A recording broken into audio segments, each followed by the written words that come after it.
Hi, this is Jonathan from this side of Able. And have you ever looked and questioned yourself about what assets and liabilities you're putting into your life and your relationships?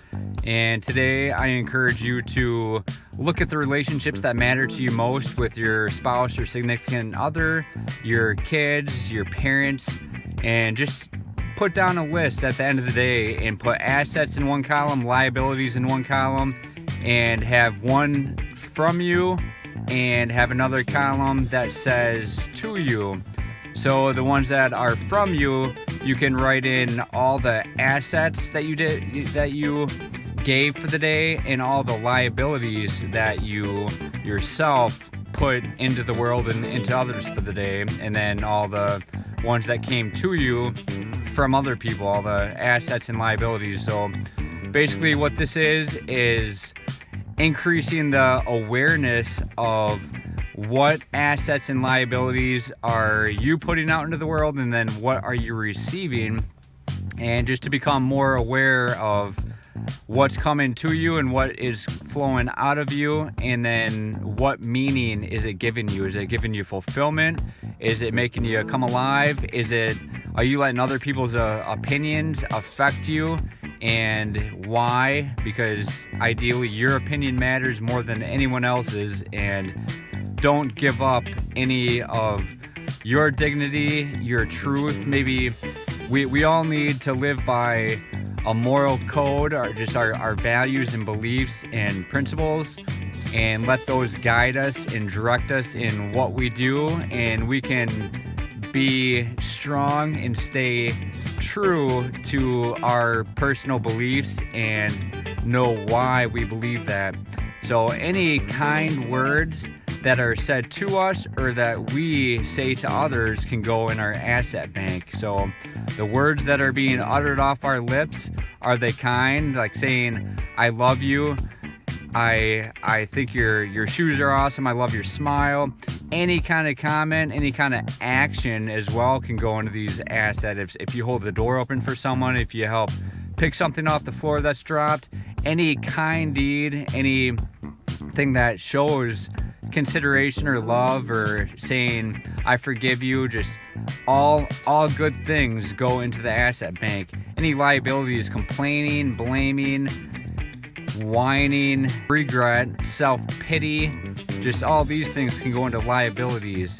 And just any negative thing said to you could go into the liability from others, although it is how we perceive it as well. So the main thing is to be aware of how these things affect us, therefore knowing our attitude toward them, and knowing ourselves and managing ourselves well, and just filling ourselves up with assets. And the more assets we have, we can basically eradicate, eliminate, and at least mitigate the liabilities. The more assets we have, we just replace the liabilities. So if we continue to sow seeds of love and forgiveness, mercy and grace, goodness, kindness, all these good things, goodness turns into greatness. So focusing on being kind and good will turn into greatness, and that can change the entire trajectory of a person's life. If their attitude is that life is only 90% how they react to it and only 10% what happens to them, as Chuck Swindoll advocates and how he views the world, then that is an excellent attitude to embrace. So look at the attitudes in everything you do today and see how that guides you. An attitude of persevering, an attitude of gratitude, an attitude toward never giving in, never giving up. Just never give up on your dreams, on what really matters to you. So I encourage you today to just be more self-aware and really reflect upon what you value in life, and are you filling yourself up with assets or liabilities, and ask yourself why the things in your life matter to you. Whatever questions you have, you can ask yourself why at the end. And because if that why makes you cry, then that can kind of guide and direct your emotions and your feelings toward either eliminating that from your life or enhancing that into your life. So even just going back into say someone has a bad habit and they're smoking cigarettes, they get instant gratification because dopamine is increased. And if somebody smokes, they can even have increased dopaminergic receptors, therefore they need more nicotine to get that same effect. That's why nicotine is so addictive. And if they really want to quit, then they have to get the reason why, because this cognitive dissonance, whereas a person knows they should stop, whether it's smoking or weight loss or multitudes of bad habits and poor behaviors that people do, they can be eliminated by getting that reason why. So why is it that you want to stop something? And is there a why? Is it strong enough and powerful enough to keep you alive? We have this one body, one mind to last us this whole life. So I honestly prefer not to be short of breath and kind of panicking and have like an anxiety, shortness of breath, just cycle. It's not fun. There's so many people, it's awful seeing that with COPD, acute bronchitis, exacerbations, all these nasty effects from smoking cigarettes. And if people, and then even say cancer and all this other nasty stuff that comes from it, but the main thing is to eradicate all the paraphernalia, ashtrays, lighters, and make a set date upon when somebody wants to stop, and that leads some anticipation in knowing that they're going to stop, and having that reason why is certainly going to help.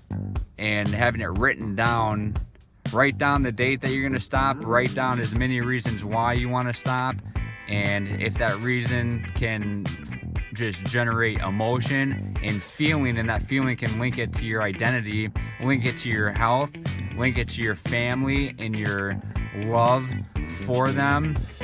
Say if somebody wants to be around and see their daughter get married or graduate from college, see their grandkids, just if they can link the feelings and joy associated with that instead of this suffering and death from smoking and all these things that entails, then that can be a huge motivating and inspiring reason to stop.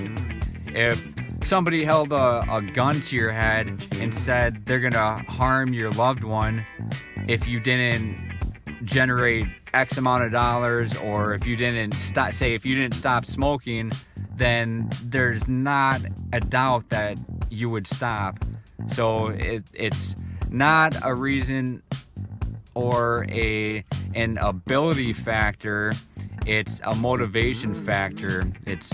You're able to, you have the ability, you have the strength, you have the power in you to stop, and it's just that desire. Get that reason why you want to stop, get all that paraphernalia, every reminder out. The physiological effects are gone within 10 days, and after that it's psychological. It's just changing your behaviors and basically replace them with something positive. Generate more assets. Working out is gonna increase your dopamine. It's gonna increase all these hormones that minimize pain and generate more of a euphoria and give more energy to you, and that can even help minimize any kind of weight gain. The reason people gain weight after they smoke is because eating food generates dopamine, so people eat in place of smoking, and just kind of working out is going to increase your basal metabolic rate, so your metabolism at rest is going to shred and burn all those extra calories.